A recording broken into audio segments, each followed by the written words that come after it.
بسم أبون ودن منفس قدسن حد أملاخ آمين. مزنعتي ملأختي هدا إيو غزا قدر سلسته قجلة أمنت زملسوه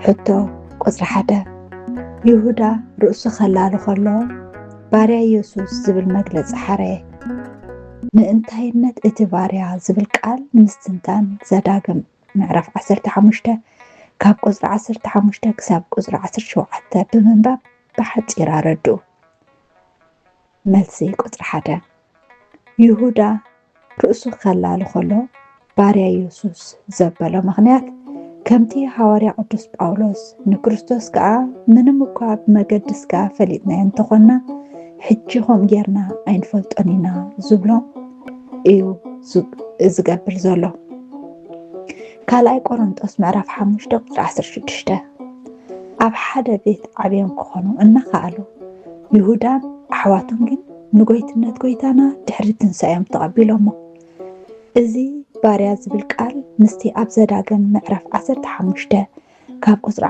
15 خساب قدري 17 زولو بمنززار حدا إبراوي نإبراو حاو بفتاو كوكوزو انتفتوه نباري ملكت جيرو بفتاو باري حاو خون كم زوسنا يتزارب يهودا دما بفتاو باري عزي خاء فقاد قويتو دامبر فقاد قزارسو زي قدم خون حريه حتى قدر خلته صوعات فقرات التحلو زبل قال مستي أبرومي معرف شمانته قدر 30 زلو قدم تختل بخمي تزامدوه ملسي قدر خلته اتي يهودا اتي أب يهودا زلو قدم تختل صوعات فقرات التحلو زبليو أبرومي معرف شمانته قدر 30 زلو قدم تختلون مدبهم صوعهم أصدقهم أخبرهم زبليو بدحريت انت جمرنا اتم أب يهودا التحلو تبعيلهم زلو نساتهم أبرومي أخبرهم تبعيلهم علو حالو أتقابلو نتي زخبر كايئيو اتم أب يهودا فقرات تبعيلهم زلو أبرومي أصدقهم تبعيلهم علو مصداق مالت أب كلمة እግዚአብሔር ናይ ምቕራብ መሰል ምርካብ ወይ ተቐባልነት ተፈታውነት ምርካብ ማለት እዩ እዚ ከዓ ኩሉ ካብኡ ጽዋዓናን ጽድቅናን ካብ ኣምላኽ ምዃኑ የውሕሰልና ሕቶ ቁጥሪ 3 ሕብረት ምድሓንና ዝብል መግለጺ ምስቲ ኣብሮሜ ምዕራፍ 1 ቁጥሪ 16 ዘሎ ብምንጻር ብኸመይ ክንገልጾ ንኽእል እቲ ኣብቲ ቀዳማይ ትርጉም ሕብረት ምድሓንና ተባሂሉ ዘሎ ኣብቲ ካልኣይ ትርጉም ግና ናይ ኩልና ድሕነት ብዝብል ቀሪቡ ዘሎ ጸጋ ኣምላኽ ተገሊጹ እሞ ንኹሉ ሰብን ምድሓን ኣምጽኡ ተባሂሉ ከም ተጻሕፈ ቲቶስ ምዕራፍ 2 ቁጥሪ 11 ሕብረት ምድሓንና ማለት ድማ እቲ ንኹሉ ሰብ ብዘይ ኣፈላላይ እተገጸ ምድሓን ኣምላኽ ማለት እዩ ስለዚ ምስ ኣብሮሜ ምዕራፍ 1 ቁጥሪ 16 ዘሎ ወንጌል ቅድም ንኣይሁዳዊ ከምኡውን ንጽርዓዊ ንዝኣምን ዘበለ ኩሉ ሓይሊ ኣምላኽ ምድሓን እዩ ዝብል ሓደ መልእኽቲ እዩ ዘለዎ ሕቶ ቁጥሪ 4 ክትጋደሉ ዝብል ቃል ምስቲ ብጸጋ ምድሓን ዝብል ብኸመይ ከነሰማምዖ ንኽእል ይሁዳ ነዛ ክትጋደሉ እትብል ቃል ካብቲ ኣብ ዓውዲ ኩናት ዘሎ ወተሓደር እሞ ብኩለንትንኡ ድማ ንምዕዋት ዝጋደል ሓደው ካብቲ ኣብ ውድድር ዘሎ ጎያዪ እሞ ኣኽሊል ዓወቱ እናማዕደወ ከዓ ብኩለንትንኡ ዝጋደል ከምኡ እንገልጸሉ ቃል ከም ዝተጠቕመ ዮም ሊቃውንቲ ዝሕብሩ ብጸጋ ምድሓን ብኣምላኽ እምበር ብሰብ ዘይከኣል ክኸውን ከሎ ነቲ ብኸምኡ ዝረኸብናዮ ጸጋ ድሕነት ግን ብጥንቃቕ ክንሕዞ ጉያና ብዓወት ንምዝዛም ከዓ ክንጋደል ከም ዝግብኣና እዩ ዘጠንቀቕን ዝምዕድን ዘሎ ሐዋርያ ቅዱስ ጴጥሮስ እውን እቲ ፍርዲ ኣብ ቤት ኣምላኽ ዝጅምረሉ ግዜ መጺኡ እዩ እሞ ቅድም ኣባና ካብ ዝጅምርሲ እቶም ንወንጌል ኣምላኽ ዘይእዘዙ ደኣ መወዳእቶም እንታይ ክኸውን እዩ? እቲ ጻድቕ ብሓይሊ ገደል ዝድሕን ካብ ዝኸውን እቲ ዓማፅን ሓጥን ደኣ ኣበይ ክርአ እዩ? ስለዚ እቶም ከም ፍቓድ ኣምላኽ ኮይኖም ሓሳረ መከራ ዝጸግቡ ዘለዉ ሰናይ እናገበሩ ንነፍሶም ኣብቲ እሙን ፈጣሪ ደኣ የማሕፅንዋ ብምባል ጽሒፉ ኣሎ። ቀዳማይ ጴጥሮስ ምዕራፍ 4 ካብ ቁፅሪ 17 ክሳብ ቁፅሪ 19 ብጉጅለ ፍቅሪ ዝተዋሃበ መልሲ ይሁዳ ርእሱ ከላል ከሎ ባርያ ኢየሱስ ዝብል መግለፂ ሓርየ እንታይነት እቲ ባርያ ዝብል ቃል ንምስትንታን ዘዳግም ምዕራፍ 15 ካብ ፍቅዲ 15 ክሳብ 17 ብምንባብ ብሓፂር ኣረድኡ። ኣብ መጽሓፍ ቅዱስ ባርያ ዝብል ቃል ክልተ ትርጉም ክህልዎ ይኽእል እዩ። ብግዴታ ዝግዛእ ወይ ድማ ብፍቃዱ ዝግዛእ። ይሁዳ ንርእሱ ከም ባርያ ክርስቶስ ገይሩ ክገልጽ ከሎ ምስቲ ኣብ ዘዳግም ምዕራፍ 15 ፍቅዲ 15 ክሳብ 17 ዘሎ ሕጊ ዝተሓሓዝ እዩ። እቲ ሕጊ ሓደ ዕብራዊ ባርያ ድሕሪ 6 ዓመት ኣገልግሎት ነፃ ናይ ምውፃእ መሰል እኳ እንተነበሮ ንጎይታኡ ንቤተሰቡን ካብ ዘለዎ ፍቅሪ ዝተላዕለ ነፃ ክወፅእ እንተዘይደልዩ ጎይታኡ እዝኑ ብመስፈ የንክሎ። እዚ ምልክት እዚ እቲ ባርያ ንዘለኣለም ብፍቃዱ ናይቲ ጎይታ ባርያ ምዃኑ የርኢ። እዚ ምስቲ ኣብ ይሁዳ ፍቅዲ ሓደ ዘሎ ዝምድና ይሁዳ ነቲ ባርያ ዝብል ስም ዝመረፆ ብፍርሒ ወይ ብግዴታ ዘይኮነስ ምስቲ ኣብ ዘዳግም ዘሎ ግዙእ ዘሪኦ ፍቅሪ ብዝመሳሰል መገዲ እዩ። ይሁዳ ሓው ጎይታ ኢየሱስ እኳ እንተነበረ ከም ሓው ዘይኮነስ ከምቲ ንጎይታኡ ኣዝዩ ስለ ዘፍቀረ እዝኑ ነኺሉ ንዘለኣለም ክግዛእ ዝወሰነ ናይ ፍቃድ ባርያ ገይሩ እዩ ርእሱ ቅሪቡ። እዚ ድማ ፍጹም ተኣዝዞ የርኢ። ሕቶ ጽዋዓት ፍቁራት እተሓለዉ ዝብል ምስቲ ኣብ ሮሜ 8:30 ዘሎ ቅደም ተኸተል ብኸመይ ተዛምድዎ? እቲ ኣብ ሮሜ 8:30 ዘሎ ቅደም ተኸተል ምስቲ ይሁዳ ኣብ መተው ዝጠቀሶ ሓሳብ ዝተኣሳሰረ። ሮሜ 8:30 እቲ ሰንሰለት እግዚአብሔር ንደቁ ካብ ዘለኣለም መዲብዎም ድሕሪኡ ፀዊዕዎም ኣጽዲቕዎም ኣብ መወዳእታ ድማ የኽብሮም። እዚ ሰንሰለት እዚ ዘይበታተኽ ናይ ኣምላኽ ስራሕ እዩ። ይሁዳ ፍቅዲ ሓደ ድማ እቲ መግለፂ ናይ ሰንሰለት እዩ። ይሁዳ ነዞም ቅዱሳን ጽዋዓት ኢሉ ክጽውዖም ከሎ ብእግዚአብሔር ኣቦና ፍቁራትን ማለት ምስቲ ኣብ ሮሜ ዘሎ ምምዳብ ዝተሓሓዝ ከምኡ ድማ ንኢየሱስ ክርስቶስ እተሓለውን ማለት ምስቲ ኣብ ሮሜ ዘሎ ምጽዳቅን ምኽባርን ዝተሓሓዝ ኢሉ ድማ ይገልጾም። እቲ ምትእሳር ጳውሎስ ኣብ ሮሜ እቲ ድሕነት ካብ ኣምላኽ ኣብ ሰብ ከመይ ገይሩ ከም ዝፍጸም የርኤና። ይሁዳ ድማ እቲ ድሕነት ኣብ ሂወት ኣመንቲ ከመይ ኢሉ ጸኒዑ ከም ዘሎ የረጋግጸልና። እቲ ኣብ ሮሜ ዝመደሞ ብዝብል ቃል ኣብ ይሁዳ ዝተፈቅሩ ተባሂሉ ተገሊጹሎ። እዚ ማለት እቲ ናይ ኣምላኽ ምምዳብ መሰረቱ ፍቅሪ ምዃኑ የርኤና። ሕቶ ሕብረት ምድሓንና ዝብል መግለፂ ምስቲ ኣብ ሮሜ 1:16 ዘሎ ንዝኣምን ዘበለ ኩሉ ሓይሊ ኣምላኽ ንምድሓን ዝብል ብምንጽጻር ብኸመይ ክንገልጾ ንኽእል? እዞም ክልተ ጥቕስታት ነቲ ሓደ ወንጌል ካብ ክልተ ዝተፈላለየ ኣንፈት ይገልጽዎ። ሮሜ 1:16 ጳውሎስ ብወንጌል ኣይሓፍርን እዩ፣ ምክንያቱ ወንጌል ሓይሊ ኣምላኽ ስለ ዝኾነ። እዚ ሓይሊ እዚ ዶብ የብሉን፣ ንኣይሁዳዊ ይኹን ንጽርዓዊ ንዝኣመነ ኩሉ የድሕን። እዚ ጥቕስ እዚ ወንጌል እንታይ ዓይነት ሓይሊ ከም ዘለዎ የርኤና። ይሁዳ ፍቅዲ 3 ድማ ብዛዕባ ሕብረት ምድሓን ይዛረብ። እዚ ማለት እቲ ንጳውሎስ ዘድሓኖ ሓይሊ ንይሁዳውን ዘድሓነ ንዓናውን ዘድሓነና ሓደ እዩ። እቲ ድሕነት ሓባራዊ ዝኾነሉ ምክንያት ሓደ ወንጌል፣ ሓደ ክርስቶስ፣ ሓደ መንፈስ ቅዱስ ስለ ዘለና እዩ። ምንጽጻር ሮሜ 1:16 እቲ ድሕነት ብኸመይ ከም ዝመጽእ ማለት ብሓይሊ ኣምላኽ ምዃኑ ክገልጽ ከሎ ይሁዳ ፍቅዲ 3 ድማ እቲ ድሕነት ንመን ከም ተዋህበ ማለት ንኩልና ቅዱሳን ብሓባር ምዃኑ ይገልጽ። ብሓጺሩ እቲ ብወንጌል ዝተገልጸ ሓይሊ ኣምላኽ ንኩልና ኣብቲ ሓባራዊ ድሕነት ብማዕረ ኣሕቢሩና ኣሎ። ሕቶ እቲ ክትጋደሉ ዝብል ቃል ምስቲ ብጸጋ ምድሓን ዝብል ብኸመይ ክነሰማምዖ ንኽእል? እቲ ንእምነት ክትጋደሉ ዝብል ትእዛዝን ድሕነት ብጸጋ ዝብል ትምህርትን ዝሰማምዕሉ መገዲ ብከምዚ ስዕብ እዩ።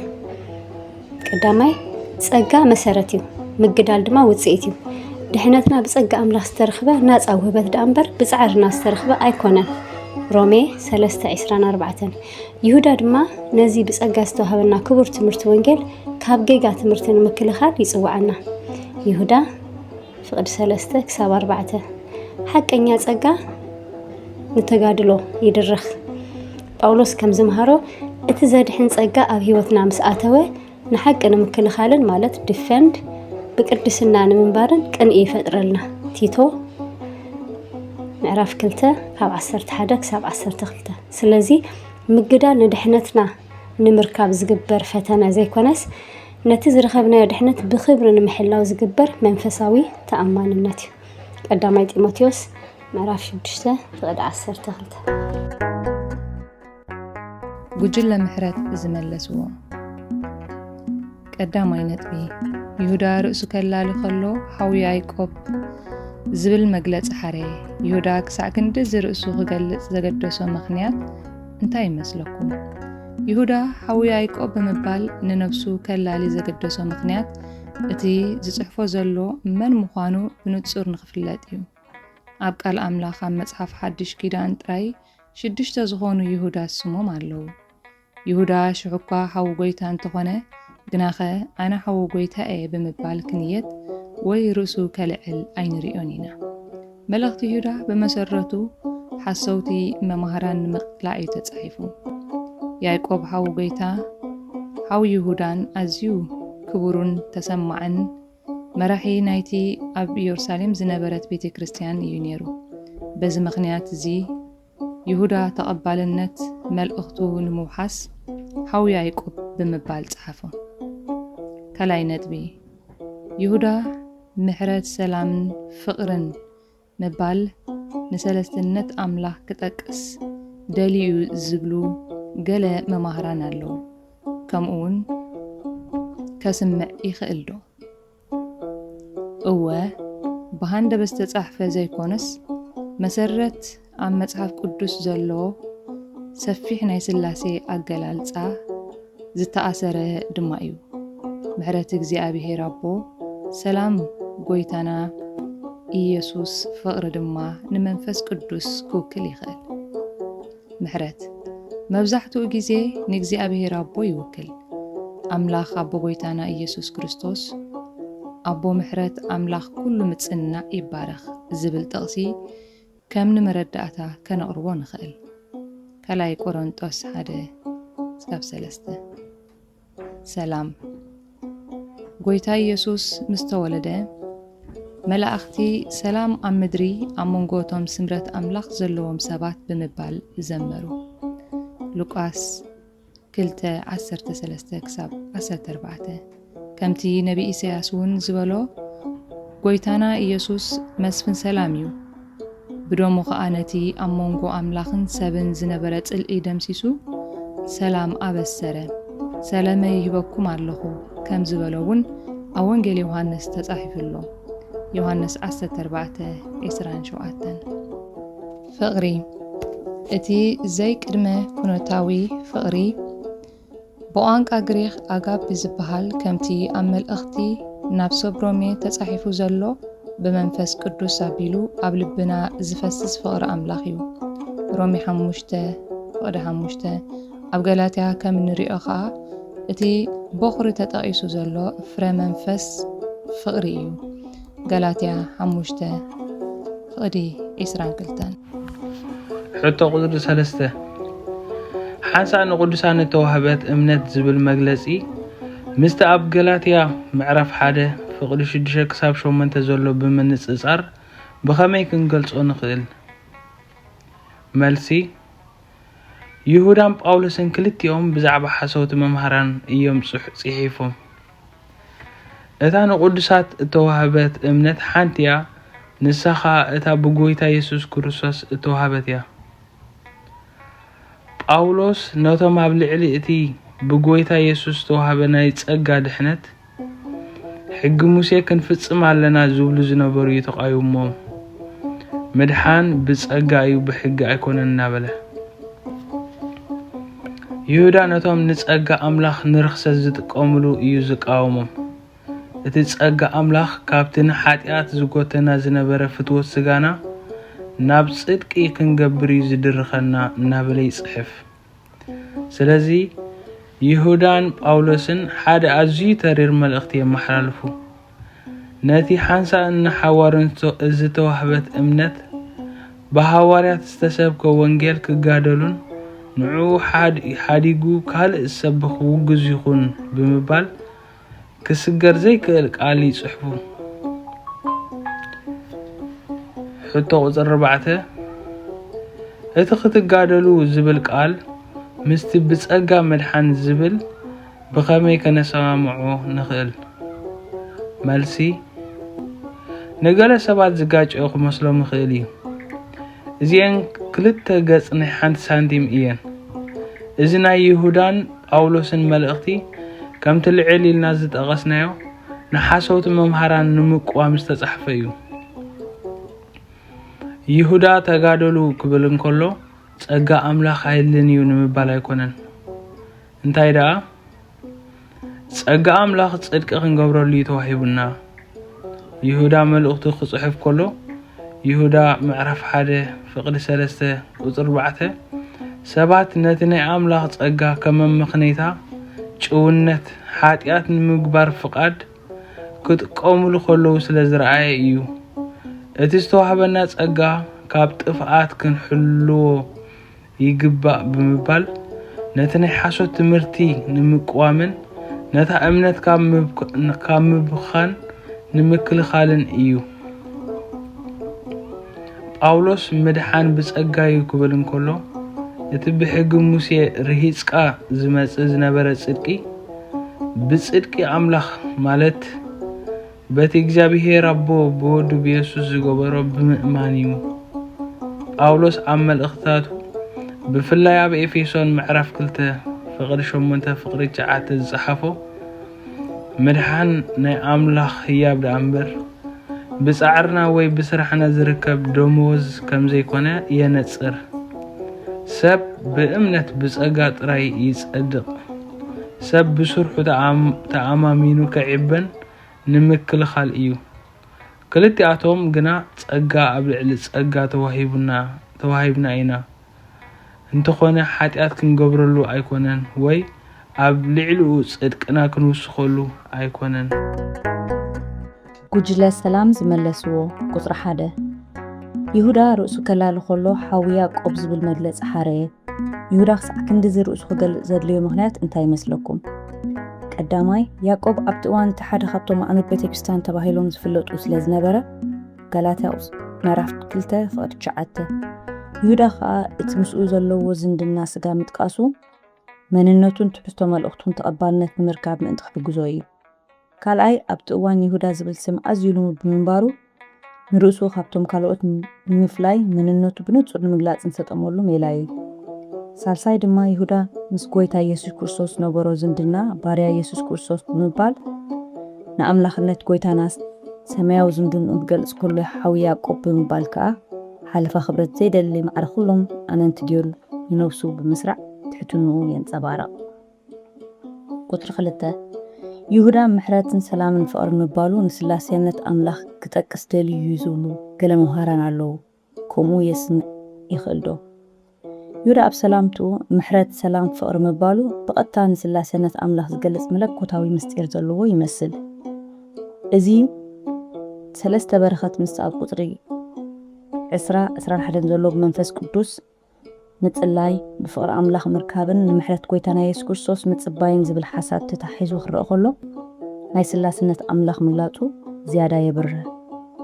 ምሕረት ካብቲ ምሕረት ሃብታም ዝኾነ እግዚአብሔር ኣብ ኤፌሶን ምዕራፍ 2 ፍቕዲ 4 ሰላም ብመስቀል ጎይታና ኢየሱስ ክርስቶስ ምስ ኣምላኽ ዝተዓረቐሉ ኣብ ሮሜ 5:1 ፍቕሪ ድማ ዝተዋህበና መንፈስ ቅዱስ ኣብ ልብና ዝፈሰሰ መለኮታዊ ጸጋ ኣብ ሮሜ 5:5 ምዃኑ ብምስትውዓል እቲ ሰላምታ ብተዘዋዋሪ ንተራ ሰለስትነት ኣካላትን ስላሴት ኣብ ምድሓን ዘንጸባርቕ እዩ።